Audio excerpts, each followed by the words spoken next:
டிகிரு சொந்தங்களுக்கு வணக்கம். இன்னைக்கு நேர்காணல நம்மளோட இருந்திருப்பவர் அரசியல் விமர்சகர் திரு ரவிசங்கர் அவர்கள். நான் வணக்கம்ண்ணா. வணக்கம். வணக்கம். ஒரு நீண்ட இடைவேளைக்கு பிறகு நம்ம சந்திக்கிறோம். கண்டிப்பா. ஃபர்ஸ்ட் இந்த குதிரை பேரம் இங்க தாவேக்கு ஆட்சி அமைஞ்சதுலேருந்து பார்த்துருப்போம். அந்த வார்த்தைகள் வந்து அதிகமாக நம்ம கேள்விப்படுறோம். இந்த இதை வச்சு நம்ம எப்படிலாம் குதிரை பேரம் நடந்தது, அதனால என்ன மாதிரியான சட்டங்கள்லாம் வந்துச்சுங்கிற விஷயம் அளவு போயிருக்கு.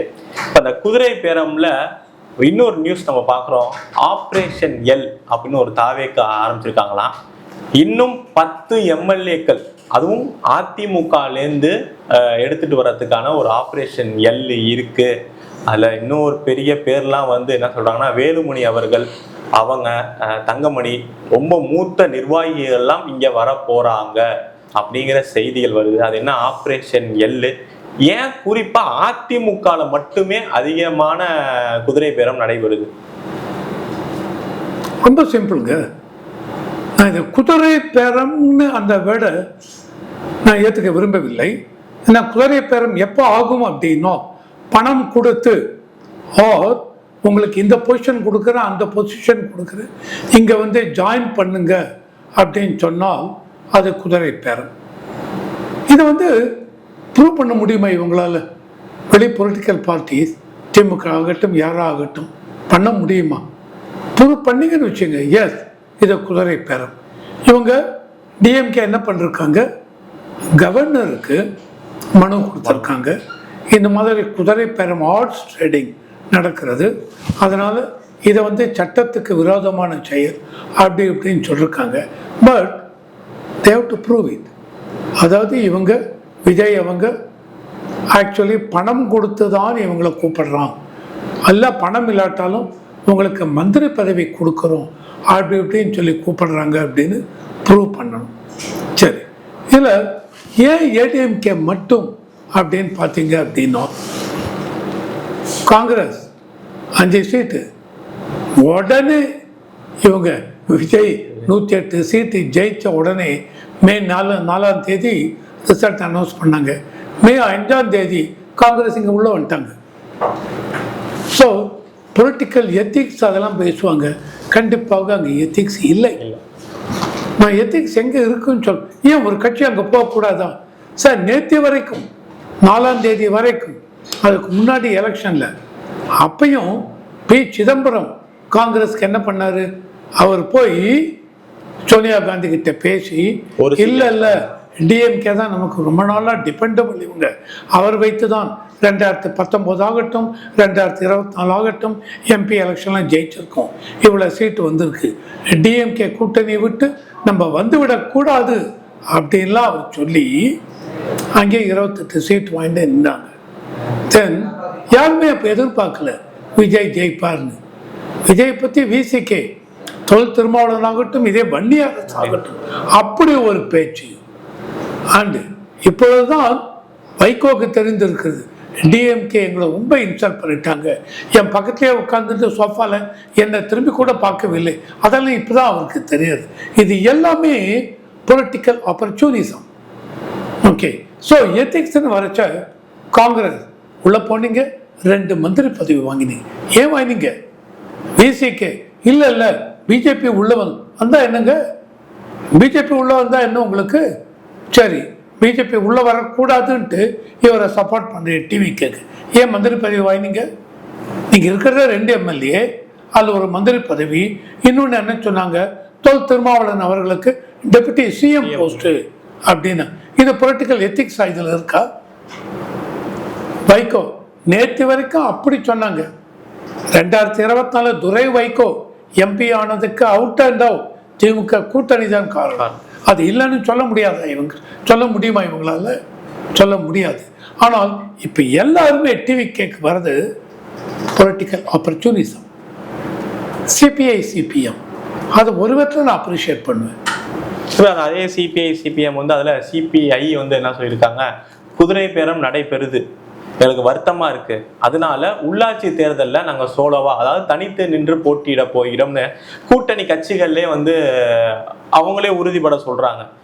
வைகோ அவர்கள் உங்க எம்எல்ஏ எல்லாம் ரிசைன் பண்ண சொல்லுங்க, நான் வெற்றி பெறேன் வச்சிடுறேன் அப்படின்னு அப்புறம் அப்படியே மாத்திட்டாரு. அப்படி மாத்திட்டாரு. ஒரு விஜய் சொல்லலன்ட்டாரு. இப்ப கரூர் விஜயபாஸ்கர் அவர்கள் வந்து என்னை கூப்பிட்டாங்கன்னாரு, ஆனா இப்ப இல்ல நானாதான் போய் சேர்ந்தேன் அப்படிங்கிறாரு. பட் பதவி கொடுத்து ஏதாவது ஒண்ணு காசு கொடுத்துதான் தாவேகா அரசு கூப்பிடுறாங்க அப்படிங்கிறத விஜயபாஸ்கரோ, 2 விஜயபாஸ்கரா இருக்கட்டும், இப்ப வர போற செய்தியில் வர தங்கமணி, வேலுமணி அவர்கள்லாம் இங்க வந்துட்டு ஒரு எம்எல்ஏவா இருப்பாங்களா? ஏதாவது ஒரு மந்திரி பதவி கொடுத்துதானே ஆகணும். அப்ப அது ஒரு குதிரை பேரம் தானே சார். நான் வந்து சொல்றேன், இப்போ டிவிக்கு நான் விஜய்னு வச்சுங்க சார், எனக்கு சப்போர்ட் வேண்டிருக்கு சார். எனக்கு நான் ஒரு திருச்சி ஈஸ்டர் ரிசைன் பண்ணிட்டேன். 107 சீட்டு தான் இது இருக்கு. ஓகேவா? நான் என்ன சொல்றேன், எனக்கு வந்து நீங்க சப்போர்ட் பண்ணுங்க, நான் கூப்பிடுறேன். இதுல எனக்கு தப்பு இருக்கா மாதிரி தெரியல. தப்பு எப்போ இருக்கும் அப்படின்னா, நான் சப்போர்ட் பண்ணுன்னு சொன்னேன். என்ன சப்போர்ட் பண்ணுன்னு சொல்றேன், எனக்கு ஏடிஎம்க்கு இது நீங்க பண்ணுங்க, சப்போர்ட் பண்ணுங்க. நீங்க இவரை தான் பார்த்து பேசணும் அப்படின்னு ரூல் இருக்கான்னு தெரியல. எடப்பாடி தான் பார்த்து பேசணும் அப்படின்னு ரூல் இருக்கான்னு தெரியல. எங்கேயாவது விஜய் இல்லை நீங்க வந்தீங்கனால் உங்களுக்கு மந்திரி பதவி கொடுக்குறேன், வாரிய தலைவர் கொடுக்குறேன் அப்படின்னு சொல்லிருக்காரு தெரியவில்லை எனக்கு. கொடுக்காம வருவாங்களா? அது வேற விஷயம். அதாவது நீங்க அசம்ஷன்ல போறீங்க. ஒரு கேஸ் இல்லை இந்த மாதிரி பண்ணிருக்கார், இது ஆட் ஸ்டடி நடக்கிறதுனா there should be a solid proof. Vijay வந்து பணம் கொடுத்திருக்கிறார், விஜய் வந்து குவிட் ப்ரோக்கோ, அதாவது நீங்க வந்தீங்கன்னா மந்திரி பதவி கொடுக்குறேன், நீங்க வந்தீங்கன்னா ஒரு வாரிய பதவி கொடுக்குறேன் அப்படின்னு ஒரு மேயர் கார்பரேஷன் இதுவாக கொடுக்குறேன், அந்த மாதிரி விஜய் சொன்னாரா? ப்ரூவ் பண்ணுங்க. அது ப்ரூவ் பண்ணாத வரைக்கும் விஜய் டிவிகே பார்ட்டி மேல எந்த விதத்திலையும் ஆக்ஷன் எடுக்க முடியாது. இப்போ இவங்க ரிசைன் பண்றாங்க, எம்எல்ஏ ரிசைன் பண்ணாங்க அப்படின்னா, ரிசைன் பண்ணாம சார் டிஸ்குவாலிஃபிகேஷன் எப்போ ஆகும்? உங்க பார்ட்டியுடைய ஸ்டாண்ட் அதை விப்பு இஷ்யூ பண்றாங்க. அந்த பார்ட்டியுடைய விப்புக்கு அகேன்ஸ்டா நீங்க ஆக்ஷன் பண்ணீங்க, சப்போர்ட் பண்ணீங்க இன்னொரு party, then you will be disqualified by your party. இதில் உங்க பார்ட்டியை விட்டு நீங்களே ரிசைன் பண்ணி போனாலும் as per 10th schedule you will be disqualified. நீங்களே ரிசைன் பண்ணி போனாலும் ஆர் நீங்கள் கட்சி இதுலேருந்து இன்னொரு இதுக்கு தாவினீங்கன்னா டிஸ்குவாலிஃபை ஆறீங்க. So that is disqualification. அதான் என்னை டிஸ்குவாலிஃபை பண்ணீங்க அப்படின்னா என்னுடைய எம்எல்ஏ பதவி போயிடுறது. நான் என்ன சொல்கிறேன், நான் ரிசைன் பண்ணிட்டேங்க, எம்எல்ஏ பதவியே வேண்டாம், மறுபடியும் நிற்கிறேங்கிற. அப்போ எப்படி நீங்கள் ரிசைன் பண்ணலாம்? அதுக்கு உங்க மேல ஆக்ஷன் எடுப்போம். அது வந்து இப்ப அதிமுக தரப்புல இருந்து 4-5 தொகுதிகள் இடைத்தேர்தல் நடத்தக்கூடாது, ஏன்னா இங்கேருந்து அவங்க போயினால அதுல இடைத்தேர்தல் நடத்தக்கூடாதுன்னு கோர்ட் வரையும் போயிருக்காங்களே. கோர்ட் வரைக்கும் போயிருக்காங்க. கோர்ட் சொல்லணும், கோர்ட் வந்து இசிஐ கிட்ட இல்லை நீங்க பண்ண அப்படின்னு. இது எல்லாமே லீகல் சைடு. அந்த லீகல் சைடு பார்க்குறச்ச சார் சபாநாயகர் நம்ம பழைய இதில் 80s பார்த்தீங்கன்னு வச்சுங்க, அந்த பாண்டியன் அவர் சபாநாயகராக இருந்தார், ஞாபகம் இருக்கா? அவர் எனக்கு வானொலாவே அதிகாரம் சபாநாயகருக்கு இருக்கு அப்படிம்பார். ஸோ எந்த ஒரு இதில் ஈவன் இந்த இதில் பிரபாகர் சபாநாயகர் அவர் முடிவு பண்ணுறான்னு வச்சுங்க. இல்லைங்க ஏடிஎம்கே இவங்க இப்போ இந்த நோ கான்ஃபிடன்ஸ் மோஷன் வந்தது, அதில் 24 ஏடிஎம்கே எம்எல்ஏ யாரோ ஓட்டு இவங்களுக்கு ஃபேவராக போட்டு 144 பேர் நோ கான்ஃபிடன்ஸ் மோஷனுக்கு ஐ மீன் டிவிகே பார்ட்டிக்கு ஃபேவரபிளாக அவங்க இது போட்டாங்க. அது 24 ஏடிஎம்கே எம்எல்ஏவும் உண்டு. அவங்க ஓடி போயிட்டு ஏடிஎம்கே எடப்பாடிகிட்ட போயிட்டு என்னை கண்டோன் பண்ணுங்க, அதாவது இவங்க இந்த மாதிரி தப்பு பண்ணாங்கன்னா within 15 days the party has to canton, அவங்கள மன்னிக்கணும். அப்படி மன்னிக்கவில்லை என்றால் பார்ட்டியை வந்து அவங்க மேலே ஆக்ஷன் எடுக்கலாம். ஆனால் இவங்க ஏடிஎம்கே கண்டோன் பண்ணிட்டாங்க, மன்னிப்பு கொடுத்தாங்க. ஆனால் அதுக்கப்புறம் தான் இப்போ அவங்க ரிசைன் பண்ணுறாங்க. நேற்று 10 எம்எல்ஏ அந்த விஜயபாஸ்கர் இவர் எல்லாம் வந்துட்டாங்க. வளர்மதியிலேருந்து விஜயபாஸ்கர்லேருந்து எல்லா ஒரு பழைய மினிஸ்டர் அவ்வளோ பேர் வந்திருக்காங்க. தாவேக்கா வந்து நம்ம இப்போ கூட்டணியில் இருக்கிறதுனால தானே இந்த மாதிரி பேசுறாங்க. இப்போ திருமாவளவன் அவர்கள் வந்து மாற்றி மாற்றி பேசுறது, திடீர்னு திமுக சப்போர்ட்டா தாவேக்காக்கு அகேன்ஸ்டா பேசுறது, இப்போ கம்யூனிஸ்டுகள் வந்து நான் வெளியில போறேன் அப்படின்னு சொல்றது, இந்த மாதிரி கூட்டணி கட்சிகள் இருக்கிறதுனால தான் பிரச்சனையா இருக்கு. தனியா நம்ம வந்து 118 எடுத்துருவோம் அப்படிங்கிறதுல தான் வந்து அதிமுகவை டார்கெட் பண்றாங்களோ? தவறு இல்லை, நான் மறுபடியும் சொல்லுவேன் sir, as long as there is no money involved தவறு இல்லை. ஓகேவா? மகாராஷ்டிரா. ஆனா சோஃபா மாடல்னு எதிர்க்கட்சி தலைவர் திரு உதயநிதி அவர் சொல்றாரு. எல்லாம் நீங்க உதயநிதி, இதே உதயநிதி டிஎம்கே 2021 எலெக்ஷன் முடிஞ்சதுக்கு அப்புறம் செந்தில் பாலாஜி எப்படி உள்ள கொண்டு வந்தீங்க? எலெக்ஷன் டயத்தில் கேம்பெயினிங் போது 2021 செந்தில் பாலாஜிக்கு அகைன்ஸ்டா அப்படி ஒரு பேச்சு ஸ்டாலின். முழுக்க முழுக்க இவர் தான் துரோகிங்கிற மாதிரி, அந்த அளவுக்கு லஞ்சத்தில் ஊறினவர் அப்படின்னு அதே படத்தை எடுத்து போட்டு பாருங்க. எந்த அளவுக்கு டிஎம்கே அவங்க செந்தில் பாலாஜியை அப்படி விமர்சனம் பண்ணிருக்காங்க. ஆனால் அதே செந்தில் பாலாஜியை எலெக்ஷனுக்கு அப்புறம் இவங்க பார்ட்டிக்குள்ளே சேர்த்துட்டாங்க. அது பரவாயில்லையா? இவர் உள்ள வந்தார், என்ன பண்ணார்? அதை ரிசைன் பண்ணிட்டு வேற ஒரு தொகுதி கொடுத்து நிற்க வச்சாங்க. அது என்ன பேரம்? எதுக்காக கொண்டு வந்தீங்க உள்ள செந்தில் பாலாஜியை? அதே செந்தில் பாலாஜிக்கு 453 நாள் ஜெயிலில் இருந்தார். அவருக்கு மினிஸ்டர் வித்தவுட் போர்ட்ஃபோலியோ கொடுத்தீங்க. எதனால கொடுத்தீங்க? ஸோ இது எங்களுக்கு பவர் என்ன கொஸ்டின் பண்ணல, பொலிட்டிக்கல் எத்திக்ஸ். நான் இப்போ கேட்குறேன், எந்த விதத்தில் அவருக்கு கொடுத்தீங்க சொல்லுங்க பார்க்கலாம். ஸோ இதெல்லாம் அரசியல் கட்சிக்கு என்ன பண்ண, அவங்களுக்கு வேண்டிய மாதிரி திருச்சி பேசிக்கிறாங்க. பிசிகே நீங்கள் உள்ள வந்து மினிஸ்டர் போஸ்டே வாங்கலைன்னா நான் ஒத்துக்கிறேங்க, வெள்ளம் சப்போர்ட் பண்ணுங்க. ஆமா, பிஜேபி வரக்கூடாது. விசிகே வெளியில போற மாதிரியும் பாமக உள்ள வர மாதிரியும் இருக்கிற மாதிரியான செய்திகள்லாம் வருது. ரொம்ப நெருக்கமா பாமக உள்ள வருது. பாமக 5 சீட் இருக்குங்க, விசிகே 2 தான். ஸோ பாமக உள்ள வருது. ஒன்று இவர் என்ன கேட்க, இன்னொரு செய்தி என்ன வருதுன்னா, அந்த சௌமியா அன்புமணி அவர்களுக்கு இவங்க மினிஸ்டர் போஸ்ட் கொடுக்கணும் அப்படின்னு பிஎம்கே கேட்குறாங்க அப்படின்னு. ஸோ இதில் பார்த்தீங்கன்னா எல்லா பொலிட்டிக்கல் பார்ட்டியும் சார் நேற்று வரைக்கும் விஜயை பற்றி அப்படி பேசினீங்க. விஜய்க்கு என்ன தெரியும், ஏது தெரியும். இன்னைக்கு எல்லாருமே விஜய் மாதிரி இதுவே கிடையாது, அடுத்த 5 வருஷத்துக்கு விஜய் தான். ஏடிஎம்கே எடப்பாடிக்கு ஒன்றும் தெரியாது, டிஎம்கே எங்களை அந்த அளவுக்கு நாங்கள் கூட்டணியில் இருக்கும் பொழுது டிஎம்கே எங்களை அவமதித்து விட்டார்கள். ஏன் அன்னைக்கு தெரியலையா? அன்னைக்கு டிஎம்கே ஜெயித்தால் மந்திரி பதவி கிடைக்கும் அப்படின்ட்டு இருந்தீங்க. அப்பையும் டிஎம்கே உறுதியாக இருந்தாங்க, கொடுக்க முடியாது, ஆட்சியில் பங்கு கிடையாது. நீங்க அதுக்கெல்லாம் ஒத்துண்டு தான் இருந்தீங்க. அன்னைக்கு தெரியலையா? இப்ப எல்லாருக்கும் என்ன தெரியுது? என்ன காரணம்? டிவிக்கோட போகலாம், மந்திரி பதவி என்ஜாய் பண்ணலாம், பவர் என்ஜாய் பண்ணலாம். நாளைக்கு சிவிக் எலெக்ஷன்ஸ் வரும்போது அதுலேயும் நமக்கு நல்ல ஒரு ஷேர் கிடைக்கும், சீட்டு கிடைக்கும். அதையும் தாண்டி 2029 எம்பி எலெக்ஷன் வந்தால் விஜய்கிட்ட சொல்லி இன்னும் எக்ஸ்ட்ரா சீட் எம்பிசி சீட் வாங்க. இதுதாங்க 2028 மறுபடியும் ராஜ்யசபா இது டியூ வருது, அதில் விஜய்க்கு எவ்வளோ கேட்டு வாங்கலாம். இதுதான் அவுட் அண்ட் அவுட். இதுதான் இதை காங்கிரஸ் நாங்கள் தோழமை கட்சி நாங்களும் விஜய்னு சொல்லி இவரும் ராகுல் காந்தியில் கையை உயர்த்தி பிடிச்சி செலிப்ரேட் பண்ணாங்க. இதே ராகுல் காந்தி மேகதூத ப்ராஜெக்ட் கர்நாடகா கட்டக்கூடாதுன்னு சொல்லுவியா? இல்ல, ஆனா அதை எதிர்த்து தமிழக காங்கிரஸ் வந்து இது பண்ணி தீர்மானம் போட்டிருக்காங்களே. என்ன போட்டிருக்கீங்க? கர்நாடகா காங்கிரஸை எதிர்த்து அங்க கட்டக்கூடாது அப்படின்னு. எல்லாம் வாய்மொழி தீர்மானம் தாங்க. என்ன தீர்மானம் இது? அசம்பிளிலே போட்டா கூட ராகுல் காந்தி நீங்க லீடர் தான். இல்ல அவர் லீடர் இல்ல, அவர் லீடர் ஆஃப் ஆப்போசிஷன் அப்படின்னு சொன்னாங்க. ராகுல் காந்தி இப்ப எங்க இருக்காருன்னே தெரியலையே. அதான் இப்போ இந்த சமயத்துக்கு அவர் இருக்க மாட்டார்.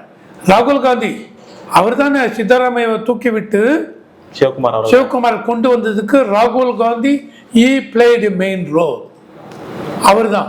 அதே ராகுல் காந்தி ஒரு கூட்டு மேகதூத ப்ராஜெக்ட் கட்டக்கூடாது, ஸ்டாப் பண்ணுங்க அணை கட்டுறத. சுப்ரீம் கோர்ட் போகட்டும், அவங்க சொல்லட்டும். ஏன்னா தமிழ்நாடுடைய விவசாயிகள் வாழ்வாதாரம் பாதிக்கப்படுகிறது அப்படின்னு ராகுல் காந்தி சொல்ல வேண்டியதானே, அது சொல்லலை. இதே டிவிக்கே பார்த்து கேட்கணும். காங்கிரஸ் உங்க சப்போர்ட்டே வேண்டாங்க, ஏடிஎம்கே 15 பேர் வந்தாச்சு, நாங்கள் பார்த்துக்கிறோம், உங்க சப்போர்ட்டே வேண்டாம். காங்கிரஸை கழட்டி விடுவாங்களா தாவேகா? சார் என்னை பொறுத்த வரைக்கும் காங்கிரஸ் என்ன ஒரு தப்பு பண்ணாங்கன்னு சொல்றேன் அப்படின்னா, ராஜ்யசபா சீட் இப்போ ஒரு சீட்டு தான் கிடைச்சது. அந்த ஒரு சீட்டு டிவிகேக்கு கொடுத்துருக்கணும். காங்கிரஸ் மெக்னானிமஸா இல்லைங்க, ஒரு எம்பி சீட்டு வருது, நீங்க வாங்க பார்லிமெண்ட்டுக்குள்ள வாங்க, நீங்க ரெப்ரசன்ட் பண்ணுங்க அப்படின்னு விஜய்கிட்ட சொல்லிருக்கணும். விஜயோட கையை முறுக்கி அந்த ஒரு ராஜ்யசபா சீட்டை வாங்கியிருக்காங்க. அதனால அதையும் நான் ஒத்துக்க மாட்டேன். நாளைக்கு ஏடிஎம்கேலேருந்து ஒரு 20 பேர் உள்ள வந்துட்டாங்கன்னு வச்சுங்க, அண்ட் அதில் எந்த ஒரு லீகல் காம்ப்ளிகேஷன் இல்லை அப்படின்னு ஆயிடுத்தணும். 20 பேர் ரிசைன் பண்ணாங்க. இப்போதைக்கு அந்த 20 பேருக்கு எலெக்ஷனே கிடையாதுன்னா இவருக்கே சிம்பிள் மெஜாரிட்டி வந்துடுது.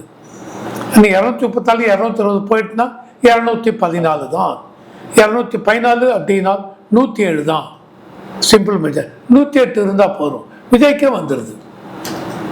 ஓகேவா? ஸோ எந்த ஒரு இஷ்யூவும் இல்லை. ஸோ அதனால் இட் ஆல் டிபெண்ட்ஸ் விஜய்க்கு தனித்துவமாக மெஜாரிட்டி கிடைப்பதை பொறுத்து. அதனால் விஜயும் அதை தான் பார்த்துட்ருக்கார்.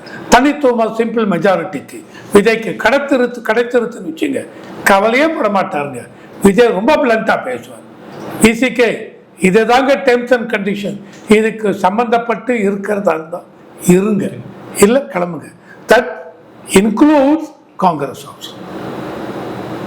காங்கிரஸ் ஆனா தாவேக்கா விட்டு போவாங்களா? ஏன்னா சவுத்துல இப்ப விஜய்னால காங்கிரஸுக்கான பெரிய வளர்ச்சி இருக்கு. கிட்டத்தட்ட 60 வருஷத்துக்கு அப்புறம் வந்து தாவேக்கானால காங்கிரஸ் தமிழகத்துல மீண்டும் அமைச்சர் பதவி அதுல மீண்டும் புதுசா வந்திருக்காங்கிறப்ப காங்கிரஸ் விட்டு போக மாட்டாங்க. ஏன்னா காங்கிரஸுக்கு வேண்டிருக்கு, நாளைக்கு எம்பி சீட்டு வேண்டிருக்கு. இப்ப கண்டிப்பா தெரியுது, இன்னைக்கு இருக்கிற நிலையை வச்சு பார்க்கும்பொழுது 2029 பார்லிமெண்ட் எலெக்ஷன் டிஎம்கே ஏடிஎம்கேக்கு அவ்வளோ இதுவாக இல்லை. நான் இன்னைக்கு இருக்கிற நிலையை வச்சு சொல்கிறேன். ஸோ விஜய்க்கு அப்பர் ஹேண்ட் இருக்கு. இங்கே வீதி லீடர்ஸ்னு அண்ணாமலை ஆரம்பிக்கிறார். அண்ணாமலை உறுதியா சொல்றாரு 2031 ஆட்சி மாற்றம் நிச்சயமா நடைபெறும் அப்படின்னு சொல்லிட்டு. அண்ணாமலை சொல்றது என்னங்க, அவருடைய வியூ பாயிண்ட் தாங்க. இன்னைக்கு நீங்க என்ன சொல்றீங்க, 20 லட்சம் பேர் இருக்காங்கிறீங்க. இன்னிலிருந்து 2029 பார்லிமெண்ட் எலெக்ஷன்ல அண்ணாமலையுடைய பவரை டெஸ்ட் பண்ணிடலாம், எப்படி இருக்க போறதுன்னு, இல்லையா? ஆனால் ஒன்று நிச்சயமா சொல்ல முடியும், அண்ணாமலை விஜய் டிஎம்கேன்னு பார்த்தா யங் லீடர்னு பார்த்தா உதயநிதி. எனக்கு உதயநிதிக்கு திராவிட பாரம்பரியம் அப்படின்னு பார்க்குறச்ச மக்களுக்கு வெறுப்பு வந்து விட்டது. அதனால விஜயுடைய இன்ஃப்ளூயன்ஸ் இன்னொரு 5 வருஷத்துக்கு இருக்கும் அப்படின்னு நான் நம்புறேன். இது இல்லாம இன்னொரு 5 வருஷம் இருப்பார், 10 வருஷம். இந்த 5 வருஷம் தான் ஆட்சி கவுராம நீட்டா நடைபெறும். இந்த பார்லிமெண்ட் எலெக்ஷன் விஜய் ஜெயிப்பாரு தெரியாதுங்க.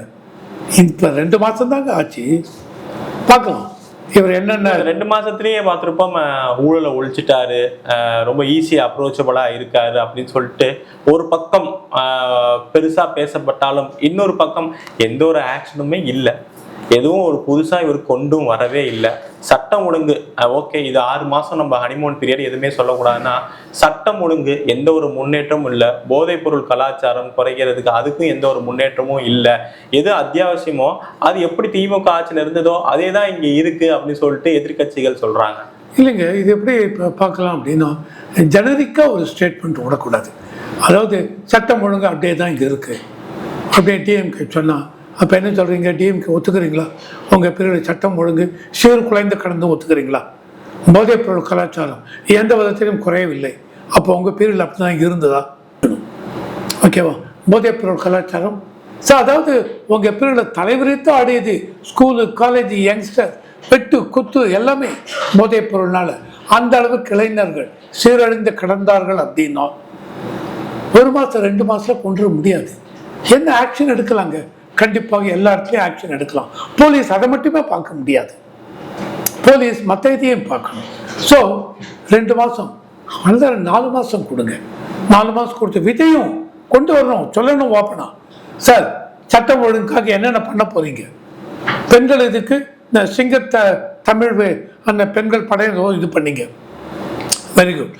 அவங்களுக்கு என்ன பவர் இருக்கு, அவங்க யாரை எப்போ போய் எப்படி அரெஸ்ட் பண்ண முடியும், அவங்களுக்கு அசைஸ் பண்ணுறதுக்கு என்ன பவர், என்னென்ன அவங்களுக்கு எவ்வளோ இவங்க இருக்காங்க, போலீஸ் இன்ஸ்பெக்டர்ஸ், இவங்க எந்த அளவுக்கு என்ஃபோர்ஸ் பண்ண முடியும், இதையெல்லாம் வந்து ஓப்பனாக சொல்லணுங்க. அப்போ தான் மக்களுக்கு புரியும். ஃபார்மர்ஸ் எஜுகேஷன் இவ்வளோ தான் தள்ளுபடி பண்ணுறீங்க, ஒத்துக்க முடியாதுங்கிறாங்க. ஃபார்மர்ஸ்க்கு நீங்கள் என்ன சொன்னீங்க, என்ன கொடுத்தீங்க? இவங்க சொன்னதை எல்லாமே நீங்கள் இது பண்ணுற சொன்னீங்களா? இல்லைன்னா ஸ்ட்ரிக்ட் டு தட். இல்லைங்க நான் இப்படி தாங்க சொன்னேன், எல்லாம் கம்ப்ளீட்டாக உங்க இதை இது பண்ண முடியாதுங்க, தள்ளுபடி பண்ண முடியாது அப்படின்னு சொல்லுங்க. இல்லை என்றால் இல்லை அவங்க கேட்கறது ரைட்டு, நான் அப்படி தாங்க சொன்னேன், எல்லாத்தையும் தள்ளுபடி பண்ணுறேன்னு, இப்போதைக்கு ஃபர்ஸ்ட் ஸ்டெப் இதை பண்ணுறேன் அப்படின்னு சொல்லுங்க. ஸோ விஜய் 2 மாதத்துக்குள்ள ஆக்ஷன் எடுத்தோம். என்ன பண்ணணும், அப்படி பண்ணணும், அப்படியே தேனும் பாலும் பெருகி ஓடணும், நான் ஒத்துக்க மாட்டேன். ஓகே, கிவ் டைம் 2 மாதம் என்ன பண்ணுறாரு பார்க்கலாம் இருங்க. அந்த மாதிரி அண்ணாமலை நேற்று அவங்க மீட்டிங் பொள்ளாச்சியில் பேசும்பொழுது குறைந்தது 1 வருடம்னா, நான் என்ன சொல்கிறேன் 6 மாதம் பாருங்க. அந்த 6 மாதத்துல எந்த அளவுக்கு இம்ப்ரூவ்மெண்ட், என்னென்ன புதுசாக என்னென்ன இப்போ இருக்கிற லீகல் இதில் என்னென்ன லூப் ஹோல்ஸ் இருக்கு. மேகதாது ப்ராஜெக்ட் அணை ஸ்டாப் பண்ணணும், இவரை போய் கேட்கணும், மோடியை போய் கேட்கணும். மோடியை போய் பார்த்து பேசி என்ன பண்ணுவீங்க சொல்லுங்க. அவர் பாட்டு கட்டிட்டு இருக்காருங்க. சுப்ரீம் கோர்ட்டுக்கு போய் என்ன பண்ணணும் இமிடியேட்டா, இல்லைங்க இதனுடைய இம்ப்ளிகேஷன் இம்பேக்ட் தமிழ்நாட்டுக்கு என்னென்ன ப்ராப்ளம் இருக்கிறது என்ன இருக்குது இதையெல்லாம் அனலைஸ் பண்ற வரைக்கும் for the time being interim stay வாங்குங்க. இன்னைக்கு தேதிக்கு என்ன பொசிஷன்ல இருக்கோ status quo should be maintain. ஃபர்தராக எந்த ஒரு கன்ஸ்ட்ரக்ஷனும் கட்டக்கூடாது அப்படின்னு போய் ஸ்டே வாங்குங்க. அதை விட்டு இது பாட்டு நீங்கள் பேசிட்டு இருப்பீங்க, அங்கே பாட்டு அவர் அணையை கட்டிட்டு இருப்பார். அது எந்த விதத்தில் பிரயோஜனம் சொல்லுங்க. மோடி உட்காந்து என்ன பண்ண முடியும்? மோடி பிஜேபி இது நாளைக்கு 2028 கர்நாடகாவில் எலெக்ஷன், மோடி உடனே அவங்களுக்கு அகேன்ஸ்டாக பேசுவாரா? எல்லாமே அரசியல் ஆயிடுச்சுங்க, எல்லாமே அரசியல் ஆயிடுச்சு. அதனால தமிழ்நாடும் அரசியல், அங்கேயும் அரசியல், கர்நாடகா அவங்களுக்கு ஏற்ற மாதிரி தான் பேசுவாங்க. ஸோ எல்லாமே அரசியல். மேகதாது அணை கட்டி முடித்து விட்டார்கள், ஒரு டிராப் வாட்டர் இங்கே வராது, ஒகேனக்கல்லாம் ட்ரை ஆகிடும். அப்போ என்ன பண்ணணும்? நிறுத்துங்க, இம்மிடியட்டாக ஸ்டே ஆர்டர் வாங்குங்க. அவங்க பண்ண சுப்ரீம் கோர்ட் பண்ணலையா? 3 judges bench, 5 judges, 9 judges bench இம்மிடியட்டாக கான்ஸ்டியூட் பண்ண சொல்லுங்க. இதுதாங்க என்னுடைய வியூ பாயிண்ட்.